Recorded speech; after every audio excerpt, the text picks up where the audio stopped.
You finally went and got yourself a neck x-ray. But when you did get around to looking at it, you saw that instead of that nice curve that you're supposed to have in your neck, you had a straight board. The good news is your doctor said everything's fine. It's just a consequence of getting older, and nothing's going to happen from having a military neck or a loss of cervical lordosis. But the thing is, you know it's causing problems because you're constantly getting neck pain, you have headaches, and while this could have stemmed from a trauma, it may also be the result of a long time working at your desk job.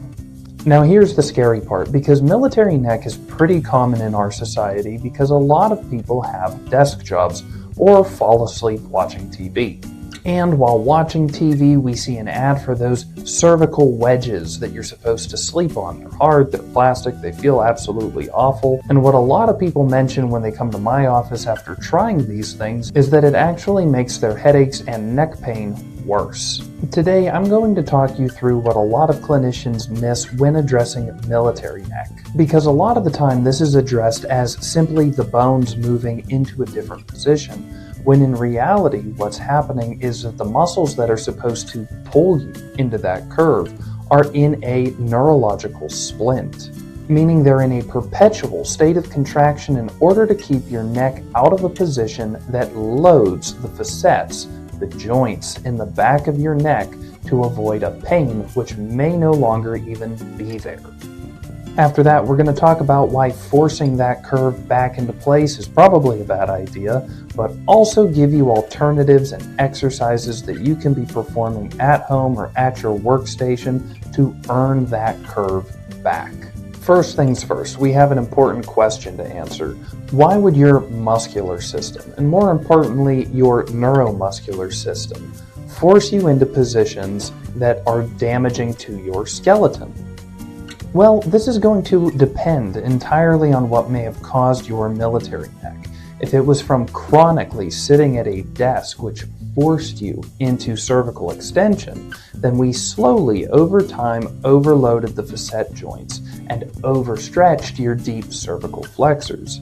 If in the case of a quick injury like a trauma or a whiplash injury, what we would have done was overextended the ligaments and then inadvertently performed what is called a stretch reflex, which is when a muscle gets overstretched quickly, it tends to quit firing at 100% capacity. Which makes total sense, because if your brain suspects that a muscle might have a tear in it, guess what you don't want to do? Depend on that muscle to hold you in place. So it almost ignores it completely and uses other muscles to guard that weak and compromised joint. But that still doesn't explain why your brain's first defense is to pull your neck out of that natural curve and into a military neck or straight position. Well, if you look at the joints in the back of your spine, these are called the facets, and they work similar to ties on a railroad track, making sure that you can't go too far to the left, to the right, forward, or back without them slipping off their hinges. Now, in between each of these facets is a joint capsule, and when our neck is in extension, that joint capsule gets pinched, which is part of its anatomical function.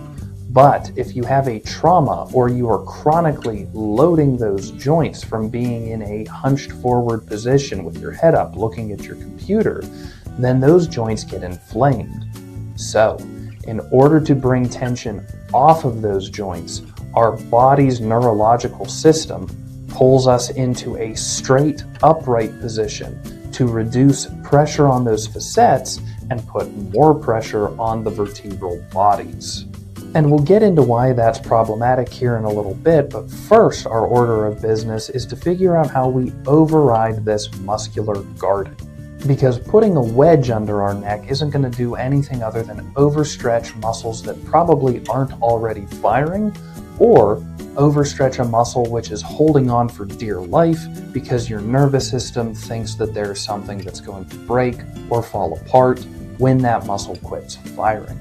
To do this, we need to start by strengthening the tiny movers of your cervical spine. To activate these tiny movers, we're going to perform what are called isometric movements, which means there's no weight. What we're doing is we are holding a position so that the neuromuscular connection, the connection between your central nervous system and the muscle it controls, gets better and can sustain a contraction so that your body keeps that joint stable. The starting position for all of these exercises is going to be a simple chin retraction. So if you can't do a chin retraction, we need to start there.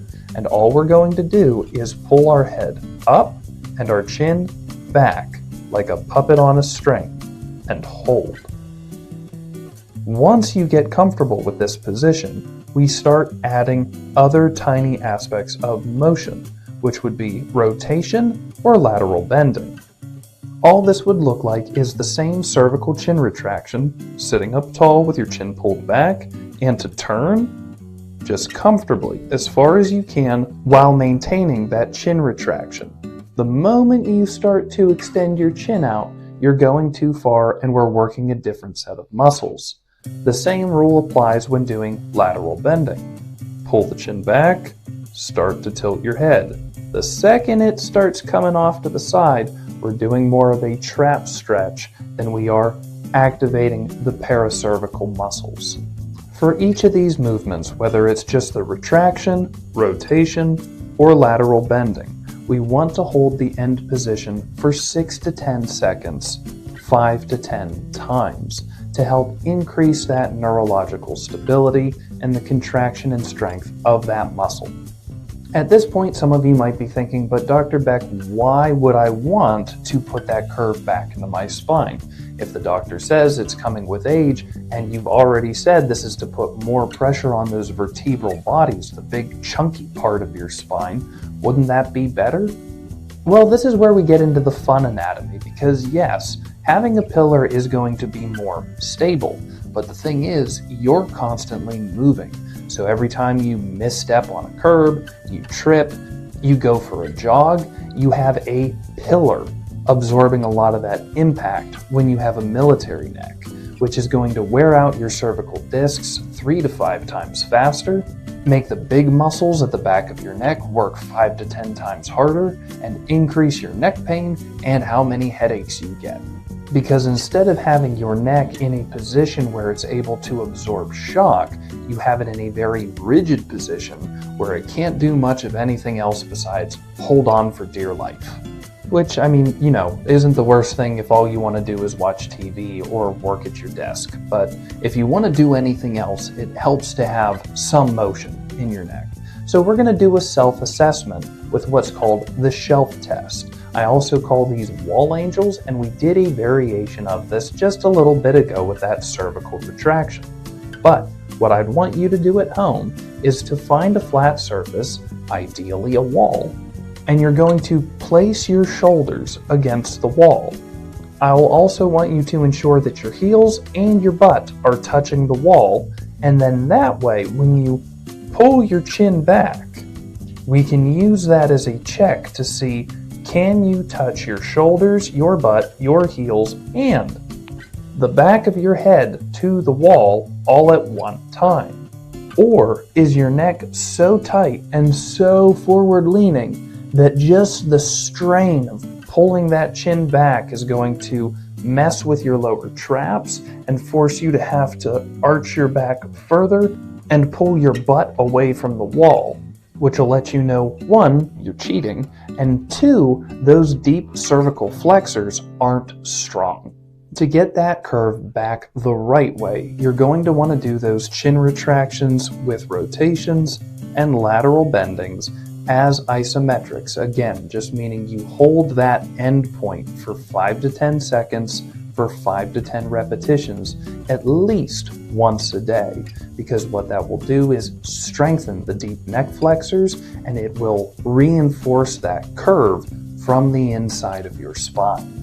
Additionally, if you've ever done these exercises at the office with me, you know that the next day these muscles are sore. We are using muscles that you may not have used in 5, 10, 15 years. So the same way if you went to the gym and you did leg day, you're going to be sore for 2 or 3 days, these muscles will be sore. So some obvious things that you can do to make sure this heals properly is get enough protein in your diet, stay hydrated, and then some less obvious choices, which I've mentioned in previous videos, would be getting a good type 1 and 2 collagen, a good manganese supplement, and a good zinc supplement. Those last three are going to be huge in tendon remodeling, especially if you think your military neck is coming from a traumatic injury. And you can follow my link down in the description for Designs for Health if you want to use the same supplements that me and Holly use, and the supplements that I recommend to my patients. But otherwise, if you just want a good quality company, Thorne is always a good company. Douglas Labs is pretty hit or miss, but they used to be great with everything that they make. Pure Encapsulations is another option. Just do your research to make sure you're getting the most bioavailable form. Because with the right exercises and the right nutrition, your military neck isn't a permanent deformity, it's a temporary protection mechanism. Once we stabilize the neck and bring down the inflammation from those jammed facet joints, then your neurological system is going to respond by calming down and relaxing those stressed upper trap and SCM muscles. Now, if you do think that your neck pain is coming from a trauma, like a whiplash injury, go ahead and check out the Whiplash Recovery Blueprint. One of the things you will notice with the first module, where we are working at calming down the neurological system, is as we start to put a curve back in your cervical spine, we do use a towel roll. And the key difference between the towel and the hard plastic wedges is the roll with the towel is just meant for gentle support in the right position, whereas a wedge forces you into a stretch. And our goal with the towel roll is to bring down neurological irritation, whereas a wedge is typically to try and force things into a position they really don't want to be in. But the best part with the Whiplash Recovery Blueprint is that getting a curve back into your neck isn't the only objective we have. We get the curve back, we get your neurological system to relax, we get those deep cervical flexors to fire and hold better than they probably ever have in your life, because honestly, you never worked them out before. And then we also get you back to being able to navigate your environment, whether that's a busy grocery store or rush hour traffic. Also, that if that neck and those headaches are really getting in the way of you living your life, you can get back to a pain-free, everyday, high-quality sense of living without that pain, whether it's been for 1 day or 10 years. This concludes the mini-series of chronic injuries, where we talked about how an old injury can resurface, why ligaments stay overstretched, and then finally today, what causes military neck and how you can fix it. In the next series, we're still going to be talking about your neck, especially with traumatic injuries, but specifically things you can do in the gym and when it's safe to return to intense exercise. So with that, I'm Dr. Beck. Thank you so much for watching. If you would like this video and you know someone else struggling with neck pain, please send them the link, because we have more free information like this coming out in a couple of days. I will see you in the next video.